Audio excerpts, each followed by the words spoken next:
এত বড় জিম্মাদার সংগঠনের আমানত এই সৈয়দ আবুল আলা মওদুদি তিল তিল করে যে সংগঠন, অনেক ত্রুটি ভুল আছে যেগুলো আমিও মানি না, এগুলো থাকতে পারে মানুষ হিসেবে, কিন্তু ওনার যে মহৎ একটা উদ্দেশ্য আল্লাহর এই জমিনে আল্লাহর এই দিনকে প্রতিষ্ঠা করে ইসলামী হুকুমা কায়েম করা, খোলাফায়ে রাশিদিনের এই খেলাফত প্রতিষ্ঠা করা, এই যে এটা এখন একটা মানুষের গণদাবি জায়গায় একটা পৌঁছেছে, এই আন্দোলনকে, এই সংগঠনকে আপনারা দিনের পর দিন হাসি ঠাট্টার মতো জায়গায় নিয়ে যাবেন, এটা আল্লাহ আপনাদেরকে ছাড়বে না, এটা আল্লাহ আপনাদেরকে ছাড়বে না।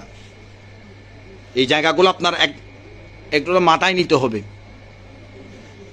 সম্মানিত প্রিয় ফেসবুক যারা আমাকে শুনছেন, অনেক দায়িত্বশীল বা অনেক আমার ফেসবুকে আমার শুভাকাঙ্ক্ষীরা, আমার কথা আচরণভঙ্গিতে বডি ল্যাঙ্গুয়েজে যদি কোনো অসতর্কতা আচরণ বা অসুন্দর আচরণ হয়ে থাকে আমাকে ক্ষমা সুন্দর দেখবেন। এখনো সময় আছে, এই মজলুমদের পাশে দাঁড়াইয়ে আপনাদের ভূমিকা, আপনারা দায়িত্ব আপনারা পালন করুন। আল্লাহ সবার উত্তম রিজিকদাতা, আল্লাহ উত্তম পরিকল্পনাকারী, আল্লাহ সবাইকে আল্লাহর সহায় হন।